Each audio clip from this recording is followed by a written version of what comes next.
The hall of the Galactic Council was quiet, the kind of silence that carried weight. As if the walls themselves were holding their breath, the oldest elder stood beneath the towering crystal lights, his long silver robe brushing against the polished floor. His voice broke the silence, calm but heavy. "They do not listen," he whispered, "but the stars remember." His hands trembled as he raised an ancient star map into the air. Points of light glowing like tiny fires.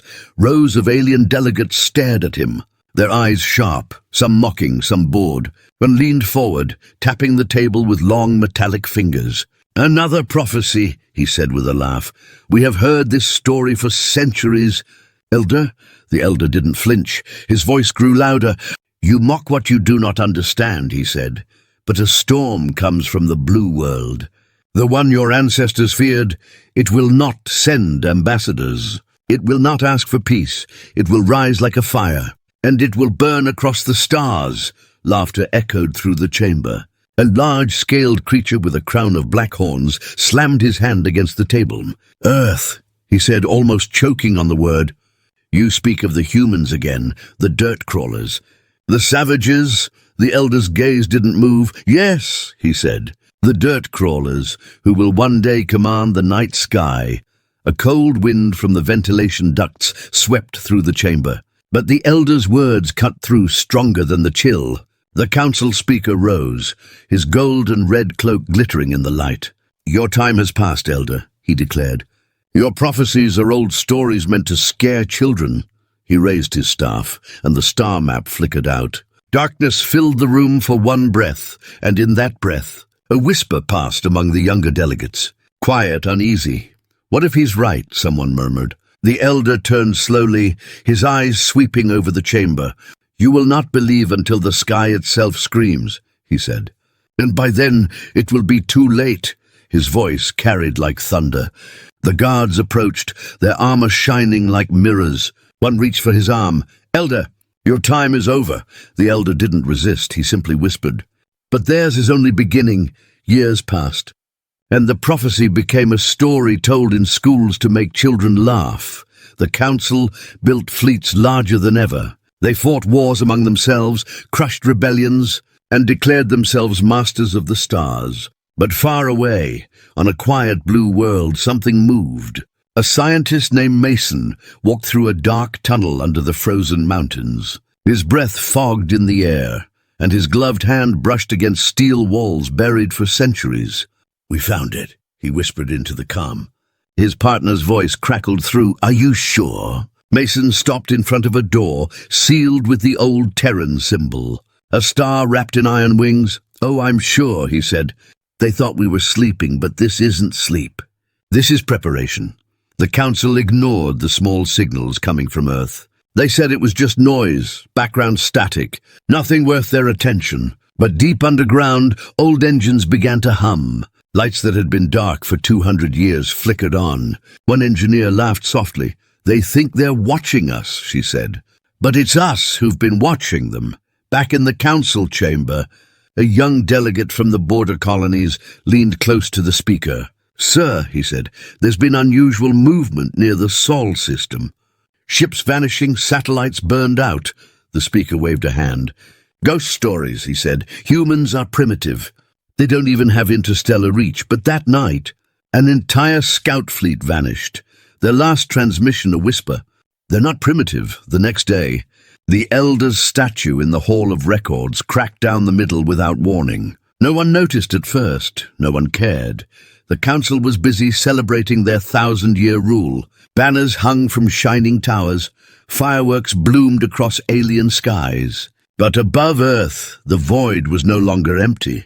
A commander named Reyes stood on the bridge of a massive dark ship that had never been recorded in any galactic archive. "Initiate Shadow Protocol," he said quietly. The crew didn't cheer. They moved like a machine built for one purpose. Reyes stared at the screen showing the map of the galaxy. "They forgot us," he whispered. "But we never forgot them." A message was sent out into the void. A single transmission in a dead language. The Council's top interceptors caught it, tried to decode it, failed. It wasn't meant for them. It was meant for the stars, and the stars remembered 3 days later. In a remote station near the trade lanes, a patrol ship picked up a silhouette in the dark. At first, they thought it was a broken asteroid. Then it moved, engines without light, a hull black as space itself. "Unidentified vessel," the patrol captain called out. "State your origin." No reply. The captain frowned. "Fire a warning beacon." The moment the beacon flashed, the black ship vanished from sensors. No warp signature, no trace, only silence. Back in the council, panic slowly began to grow like a quiet disease, one by one. Border colonies sent strange reports, fleets missing. Signals scrambled, skies filled with whispers they didn't understand. The speaker called for calm. "These are tricks of the frontier," he said. But his voice shook late that night. As he sat alone in his chamber, the lights flickered. The air grew cold, and for a moment he thought he heard a sound, a low hum like a heart beating. Then a voice, soft, almost kind, echoed through the room. "We were never gone," it said. The speaker jumped to his feet. "Who's there?" No one answered, but far away. A shadow moved across the stars, slow and deliberate on Earth. Mason stood with Reyes at the launch bay as the first fleet prepared to leave orbit. Massive dreadnoughts rose like mountains against the night sky. Engines ignited, silent and bright. "Do you think they'll believe us now?" Mason asked. Reyes looked at the stars with cold eyes. "They will," he said, "when the sky screams." The prophecy the council mocked was no longer a warning. It was a countdown that had already reached zero. And somewhere in the silent dark, the stars themselves seemed to shiver. The cold wind moved through the empty docking field of the council's outer patrol station. Captain Solon stood with his arms behind his back, staring at the stars. There had been no patrol reports from the border for 3 days, and every signal sent to the scouting fleets came back with silence. He didn't like silence. It was the kind of silence that lived before storms. Inside the control room, the officers moved nervously. Screens flickered with static. "We've lost contact with Fleet 9, sir," an officer said. His voice tight, Solon turned slowly. His eyes narrowing. "Define lost," he asked. The officer swallowed. "No beacons, no wreckage, no distress call. It's like they were erased." Solon walked to the screen. His reflection looked back at him in the blue light. "Open the last transmission," he said. The officer nodded and pressed a key. The screen filled with a broken signal, a whispering sound, and then a single line in old Earth language. "We are awake." Solon froze, his throat tightened. He wasn't old enough to remember the prophecy, but the stories had never died. A tall alien with dark armor stepped forward, his voice sharp. "Sir, maybe it's just interference." Solon didn't answer. He knew interference didn't speak in old human tongues. "Send recon," he said finally. "I want eyes on the Sol system." Far away, beyond the council's reach, the shadow fleet moved like smoke through the dark. Human ships were silent, their black hulls swallowing starlight. Commander Reyes stood on the bridge, hands folded behind him. His eyes burned with cold fire as the screen showed distant patrol routes. "They still think they're watching us," Mason said. Leaning against the console, Reyes gave a thin smile. "Then let's give them something to watch." An operator spoke softly. "Fleet 9 confirmed neutralized, no survivors." The crew didn't cheer. There was no joy in this, only purpose. Reyes turned toward the dark. "They ignored the warning," he said. "Now they'll learn why they shouldn't have." Back at the council core, panic was starting to spread behind closed doors. Delegates whispered in corridors, some remembering the elders' warning word for word. The speaker banged his staff in the middle of the chamber. "We will not give in to fear," he shouted, but his hands trembled. "We are the rulers of the stars, and no primitive world can challenge us." A delegate from the border colonies slammed the table, his voice shaking. "Fleet 9 was the strongest patrol unit we had," he said, "and it's gone. No debris, no signal, no trace. This isn't a border skirmish. This is a ghost."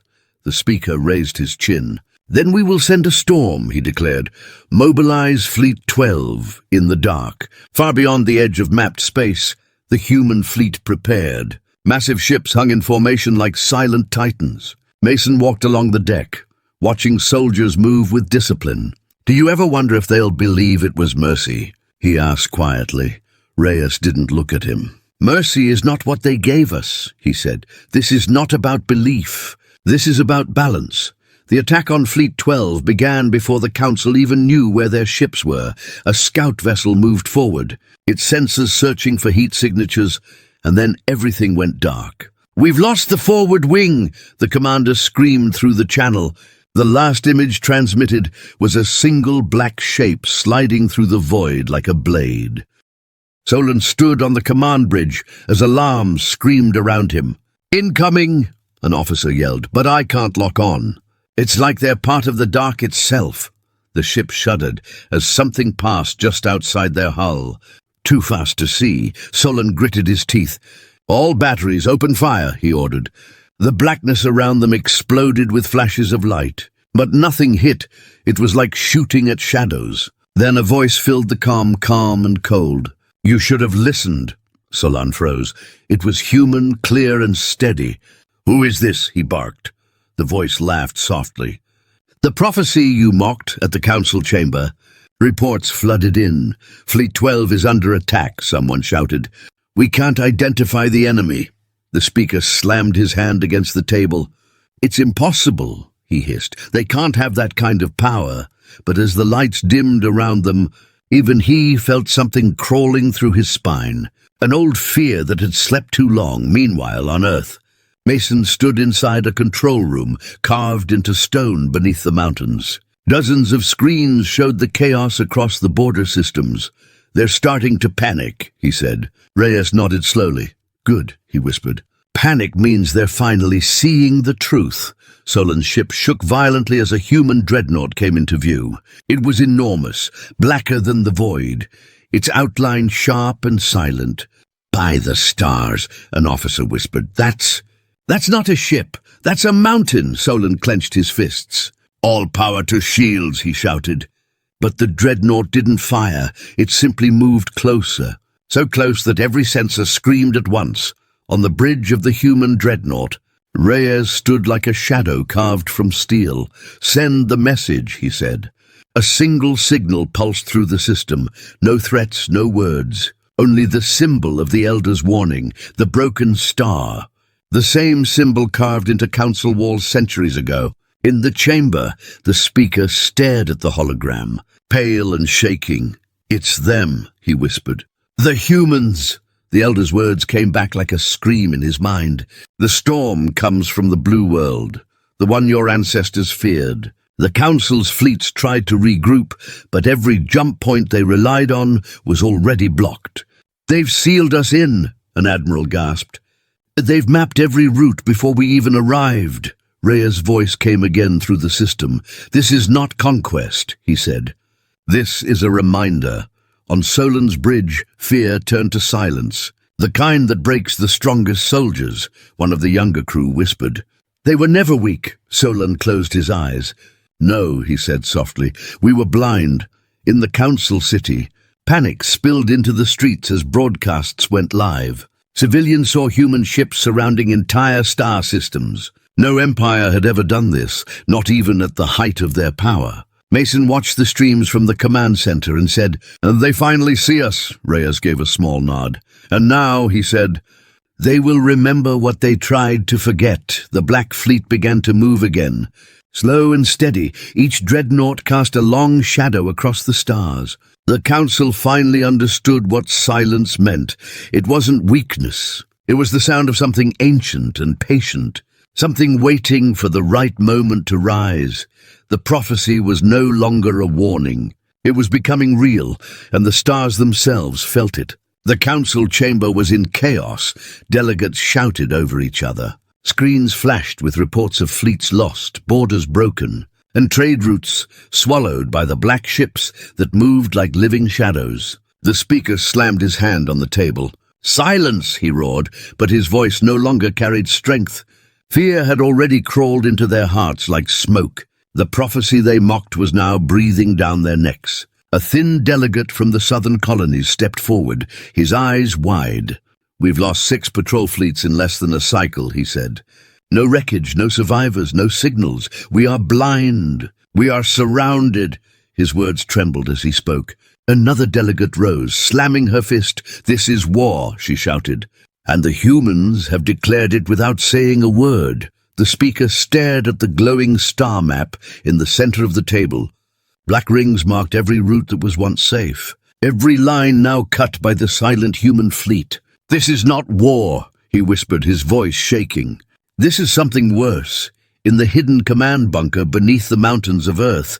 Reyes watched the same map from his darkened command room. His fleet had moved with perfect precision. Every strike planned years before the Council even noticed Earth's silence. Mason entered the room, wiping his hands on his jacket. "They're panicking," he said with a grin. "I watched their broadcast feeds. They can't believe it's real." Reyes didn't smile. He stared at the map like a hunter watching trapped prey. "Good," he said quietly. "Panic makes them loud. Loud enemies are easy to break." Mason tilted his head. "Do you think they'll beg?" Reyes's eyes narrowed. "Not yet," he said. "Pride always speaks before fear bows." On the edge of council space, Captain Solon's ship drifted in a dark field of silence.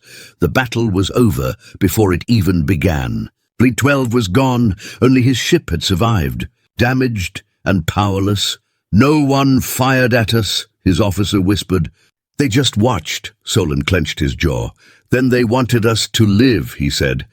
"They want a message delivered." He opened the emergency comm. His voice was hoarse. "This is Captain Solon of Fleet 12, he said. "The humans didn't attack. They surrounded. They let us see." The channel crackled, then fell silent again. That silence felt heavier than any bombardment. Inside the council chamber, the speaker leaned back in his chair, sweat running down his forehead. "They don't want territory," he said slowly. "They don't want tribute. They want us to remember," the young delegate from the border whispered. "Remember what?" The speaker looked up, eyes wide with fear. The elders' warning, meanwhile. The human dreadnoughts held their position, black and cold, like a storm on the horizon that refused to move but refused to disappear. Reyes stood at the main viewport of the flagship, staring at the scattered council fleets trying to regroup. "They will send their armada," Mason said. "They'll throw everything they have." Reyes nodded slowly. "And we'll break everything they trust." An encrypted channel lit up on the Council's defense grid. "Unknown origin," the technician said, "but it's everywhere at once." The speaker gave the order. "Open it." The chamber went dark. A single voice echoed through every system. "Calm, human, we warned you," it said. "You did not listen." The delegates froze. "You called us dirt crawlers," the voice continued. "But dirt grows roots. Roots crack stone." The chamber lights flickered as the voice fell silent. Outside, the human dreadnoughts shifted formation with perfect unity. Like shadows swallowing starlight, a diplomat shouted, "They're taunting us." Another delegate shook his head, pale. "No," he whispered. "They're promising something worse."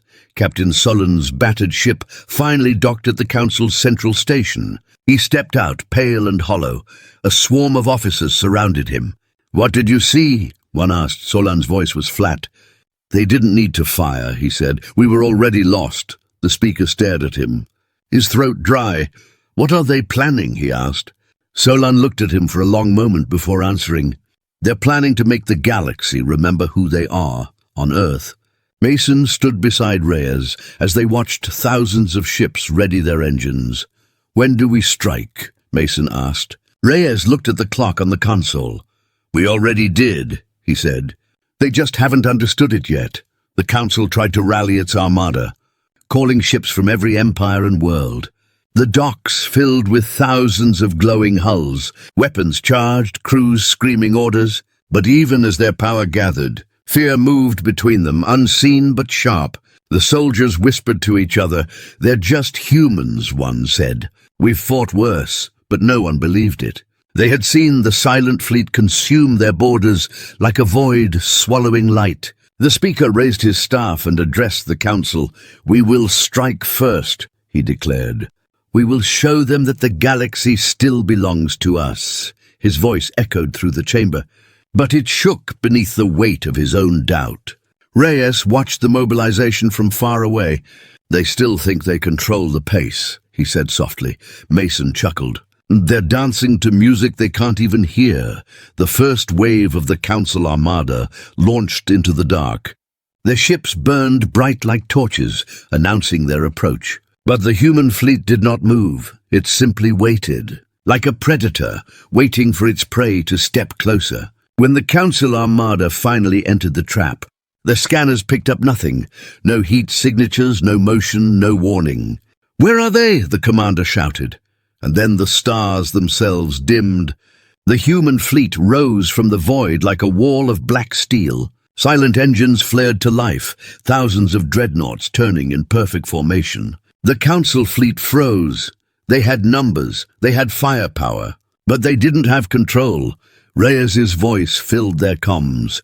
"We warned you," he said again. The first Council admiral tried to order a retreat, but their jump routes were gone, every exit blocked. "They've sealed us!" a pilot screamed. Mason smiled in the command room. "Game over," he whispered. The battle began with light and ended with silence. Human ships moved like shadows through a field of flame. Precise, unstoppable. It wasn't a war. It was a demonstration. Council ships exploded in silence. Their signals cut before they could even scream. Within minutes, the Armada was broken. The speaker fell to his knees in the chamber as reports poured in. 50% of our fleet is gone," someone cried. "They're tearing us apart." The speaker closed his eyes, whispering the words the elder had once spoken. "You will not believe until the sky itself screams." As the last ship fell silent, Reyes turned away from the viewport. "They thought power made them safe," he said. Mason looked at him and nodded. "Now they know silence is stronger." The galaxy had mocked the prophecy. They had called humanity dirt. They had ignored the warning, but now, as the Black Fleet moved through the stars like a shadow with a heartbeat, every empire realized something too late. The storm from the Blue World had arrived, and nothing would ever be the same again. The Council's main war hub burned with light, ships rushing in and out, officers shouting orders, the air thick with fear that no one wanted to name. The speaker stood at the center platform, staring at the giant star map that covered the room. Red zones spread across the galaxy like wounds that wouldn't stop bleeding. Human fleets were everywhere and yet nowhere, moving like ghosts through the dark. A commander approached him with trembling hands. "We've lost another sector," he said quietly. "They didn't even fire, they just blocked the exits. Shut down our comms and waited. Our ships surrendered without a single shot." The speaker clenched his jaw. "We have the largest armada in the galaxy," he hissed. "How is this possible?" The commander lowered his head. "Because they don't fight like us, sir. They don't need to, far away in the Black Sea of space." Commander Reyes stood on the bridge of the Dreadnought, watching the Council's defenses fall one system at a time. He didn't shout orders, he didn't need to. His fleet moved like it had rehearsed this war 1,000 years ago. Mason joined him, arms folded. "They've finally realized they can't win," he said. Reyes nodded slowly, his voice low and steady. "Realization is the first step." A transmission came through the ship. A Council Admiral's voice filled with static and panic. "You can't win against us," the Admiral barked. "We are the stars." Reyes tilted his head slightly. "Then the stars should not have mocked the storm," he replied. The line went dead on the Council's capital world. People gathered in the streets, their eyes fixed on the night sky where black shapes were starting to appear like cracks in the heavens. These were not alien fleets they'd ever seen. No glowing engines, no banners, only silence. Children clutched their parents. Soldiers whispered among themselves. "If they attack, we're done," one said. "They won't need to attack," another whispered, inside a hidden war room beneath the city. The speaker met with his generals. "We can't keep losing," he said, slamming his fist against the table. "We have to strike at the heart of their power." A general stepped forward, his voice firm. "Then we target Earth." The room fell silent. Everyone knew what that meant. The speaker leaned forward slowly. "Do we have the coordinates?" The general nodded once. "We've had them for centuries, meanwhile." Mason watched the transmissions from his console. "They're preparing something," he said. Reyes didn't turn from the viewport. "Let them," he whispered. "The storm is always waiting." The council gathered their last remaining elite fleets, thousands of glowing ships, their banners shining like they once ruled the stars. The admiral addressed his forces through the system. "We are the council," he roared. "We are the light of the galaxy, and tonight we will burn out the storm," his soldiers cheered. But their voices were thin, fragile, already breaking under the weight of fear. Reyes stood in silence as Mason approached him with a report. "They're heading for Earth," Mason said. "They're throwing everything at us." Reyes looked at the glowing Earth on the map, and for the first time a small, cold smile touched his lips. "Good," he said. "Then they'll see what they never understood." As the Council's massive fleet jumped toward the Sol system, the stars stretched and bled into darkness. The commanders whispered victory speeches, convinced that destroying Earth would end everything. But when they arrived, the system was silent. No visible defense grid, no fleet, nothing. "Where are they?" the Admiral demanded. "Where are the humans?" Then the stars shifted. And the void answered, "From behind the shadow of Jupiter." Hundreds of black warships emerged, their engines silent, their hulls reflecting nothing. The Admiral's hands began to shake. "This can't be real," he whispered. "They shouldn't have this kind of power." A voice came through every ship at once, cold and clear. "You came to end us," Reyes said. "But this is where your empire ends." The Council Armada opened fire, bright waves of energy tearing across the void. But every shot was swallowed by dark shields, bending like a living creature that refused to die. The human dreadnoughts moved forward, silent and unstoppable, cutting through fleets like water through sand, Mason whispered from the bridge. They thought Earth was weak. On one of the Council warships, a young pilot screamed, "We're surrounded." "There's no exit." Her commander grabbed the controls. "Push through. Fire everything." But their weapons didn't even scratch the black walls of steel that closed around them. One by one, their ships fell silent, engines cut not by force, but by something they couldn't understand. The humans didn't just fight. They controlled the battlefield like they had built it themselves. On the ground, Earth's defense bunkers opened, revealing more warships rising into the sky. Their numbers endless, their formation flawless. Reyes's voice echoed again. "You wanted a war," he said. "So we gave you one." Inside the speaker's command ship, alarms blared, officers shouted. The hull shook like it was made of glass. "We're losing ships," one cried. "They're inside our network." Another screamed. The speaker gripped the table. "This can't be happening," he whispered. "They're only human," a figure behind him. One of his aides whispered with wide eyes. "No, sir. They're what the elders warned about, back in orbit." Reyes gave the final command, "Shadow Net." At once, the human fleet vanished from sight, leaving only empty space around the enemy. The Council ships floated helplessly, scanners showing nothing. "They're gone!" someone shouted. "No!" "They're here," the Admiral whispered. "They're everywhere." A single ship appeared right in front of the Council flagship, black and massive, dwarfing everything around it. Reyes's voice came through one last time. "The storm does not ask permission to arrive." The flagship shuddered as the human fleet struck, cutting its core like a blade through water. Light filled the void, and then silence returned. The speaker fell to his knees on the command deck, staring at the burning remains of his fleet. "We were the rulers of the stars," he said, voice shaking. "And they took it from us without a sound," one of the officers whispered. "No, sir, they didn't take it. We gave it to them the moment we laughed at the warning." As the human fleet pulled back into silent formation, Earth hung below them, untouched, untouchable. The prophecy had not been a story of fear. It had been a map of what would come. And now the galaxy watched as their greatest fleet burned in front of a world they once called primitive. Reyes turned away from the viewport, his voice cold as the stars. "They came to end us," he said, "and instead they learned why the storm was born." Mason looked at him quietly. "What now?" he asked. Reyes glanced at the stars beyond. "Now," he said, "they remember. The Council's once proud banners fell from their towers. Their fleet scattered, their voice broken. The galaxy had seen the storm with its own eyes, and nothing would ever be the same again.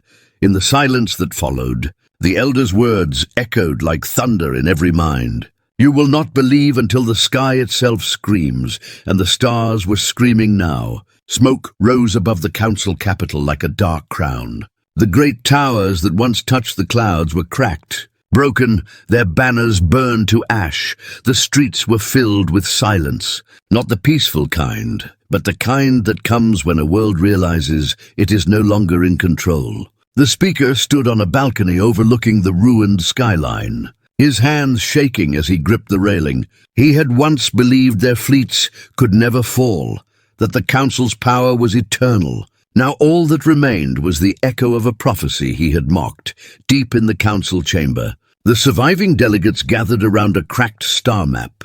The red lines had spread across the galaxy, showing territory after territory falling into human hands without a single prolonged battle. A young delegate slammed the table. "This isn't war anymore," he said. "This is a hunt." An older alien leaned forward, voice shaking. "They're not hunting for land. They're hunting for fear."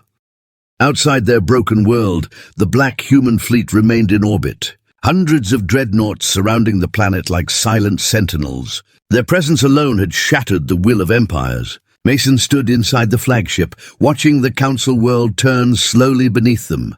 "They thought this would be over quickly," he said. Reyes stood beside him, arms folded, eyes cold. "It is over," he answered. "They just haven't accepted it yet." On the ground, soldiers of the council trembled as the sky remained dark. No more bombardments, no more warnings, only the heavy weight of silence. One young soldier whispered to another, "Why aren't they attacking?" His partner swallowed hard. "Because they don't have to." A transmission cut through the static across the council's entire network. Every screen, every radio, every device went black before a single voice filled the silence. It was Reyes, calm and steady. "You were warned," he said. "Your ancestors heard the prophecy and laughed. Now you stand in its shadow." The speaker's hands curled into fists. "Turn it off," he shouted, but the voice continued. "You believed power would protect you. You believed the stars belonged to you. Now the stars remember who they feared." Reyes paused for a breath that seemed to echo in every corner of the galaxy. "Surrender is not your choice anymore," he said. "It was decided the moment you ignored the warning." Then the transmission ended, leaving behind a silence more terrifying than any roar of war. In the council chamber, panic rose like a tide, delegates argued, their voices cracking. "We have to fight," one shouted. Another slammed his hands on the table. "With what?" he screamed. "Half our fleet is gone. The other half refuses to leave port. Entire worlds have already surrendered." A messenger ran into the room, pale and breathless. "The frontier worlds have cut all ties," he said. "They've declared neutrality." The speaker's voice trembled. "Cowards," he whispered. But deep down he understood it wasn't cowardice. It was survival far above. Mason leaned over the console as reports flooded in. "They're breaking apart," he said. "Their alliances are crumbling. Their colonies are abandoning them." Reyes nodded slowly. "Empires fall fastest when fear spreads," he said. "And fear always spreads from the top." A general from the council military walked up to the speaker, his uniform torn, his voice low. "Sir," he said, "we can't win this." The speaker's eyes hardened. "Then we'll die fighting." The general shook his head slowly. "We'll just die." As night fell, the sound of ships filled the air, not council ships, but human transports descending quietly through the clouds. They didn't fire, they didn't destroy anything. They landed with quiet precision. Soldiers in black armor stepped out, their faces hidden behind visors. They didn't raise their weapons. They simply walked through the city as if they already owned it. One council guard aimed his rifle, hands shaking. The lead human soldier stared at him without moving. "Don't," another guard whispered. "They're not here to fight." Slowly the guard lowered his weapon. The human soldier walked past without a word, and the rest followed like a tide. The speaker stood at the entrance of the chamber when Reyes himself arrived. The human commander's black coat moved in the wind, his steps quiet, but every step carried the weight of inevitability. The guards at the speaker's side froze, unsure whether to raise their weapons or run. Reyes stopped a few feet away, his voice calm. "You called us savages," he said. "You called us dirt. But you forgot that dirt can grow roots and roots break stone." The speaker glared at him, his voice shaking. "What do you want?" Reyes tilted his head slightly. "We don't want your throne," he said. "We want your silence." The speaker's breath caught in his throat.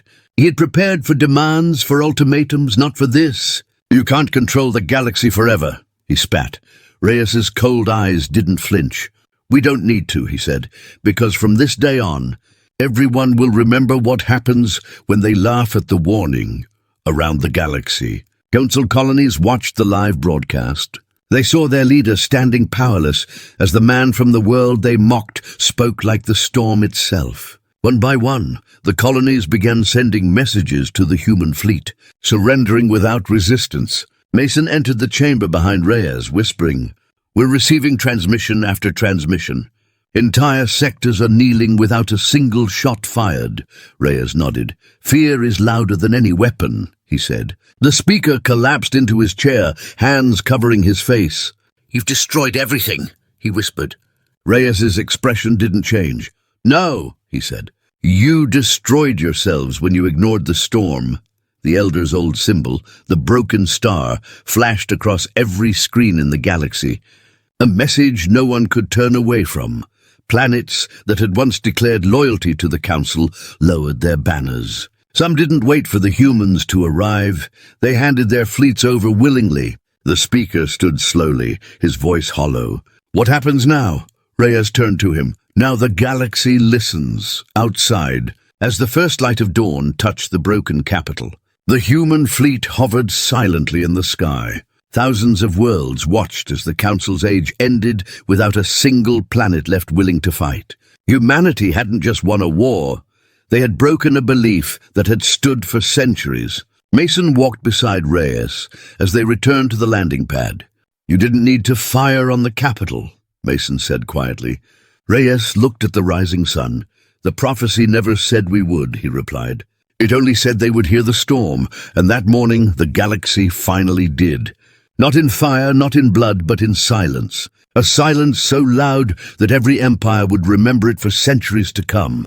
The storm from the blue world had spoken, and no one would ever mock the warning again. The galaxy was quiet, the kind of quiet that came only after something unstoppable had passed through. The Council's banners were gone, their fleets scattered like dust in a storm. The Elder's broken star symbol glowed across every channel, a reminder that the prophecy they laughed at had come true.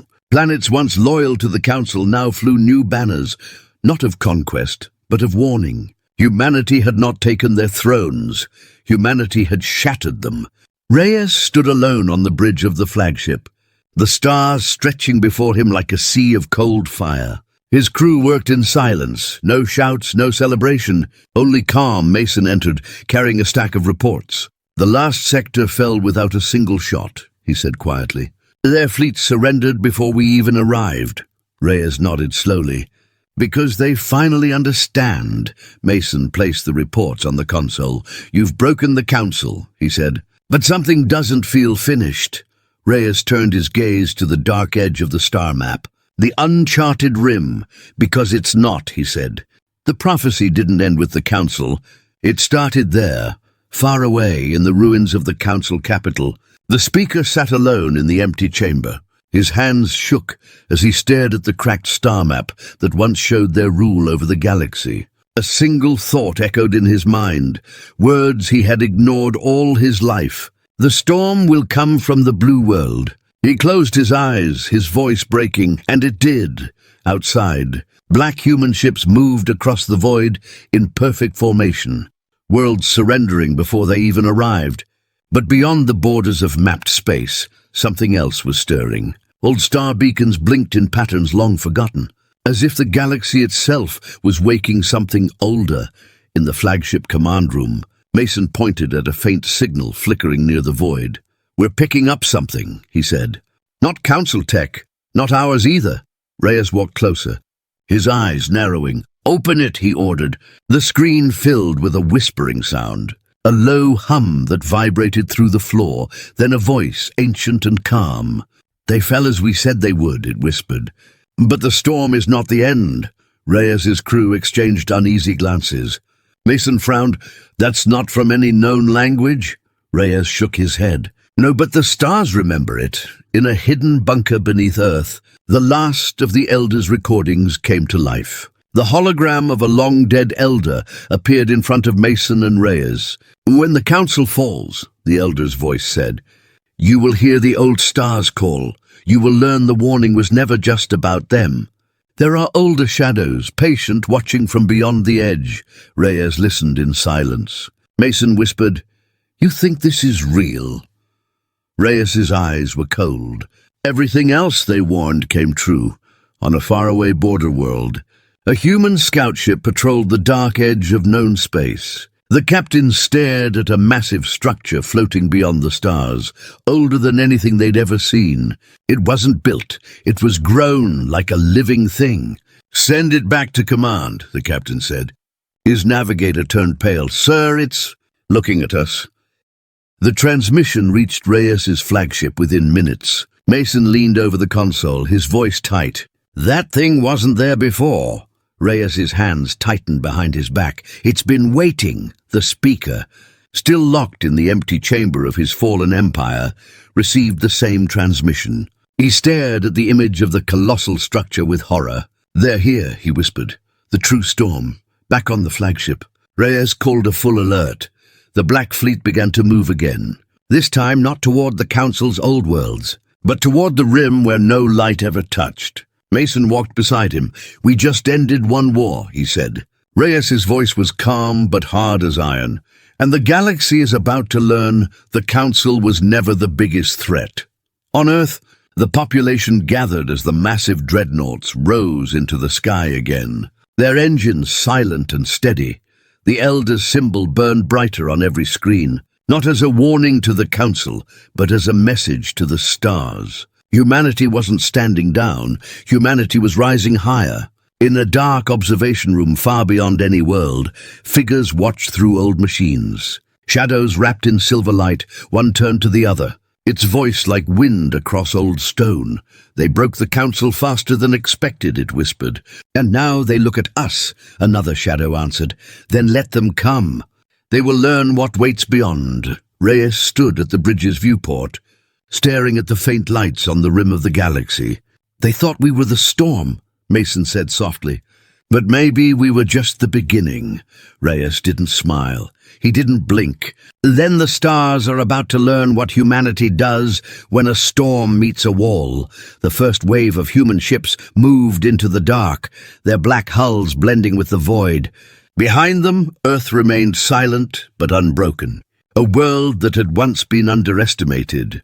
A world that became a legend. On the Council's old broadcast network, one final message was sent to every corner of the galaxy. A human voice repeating the Elder's words.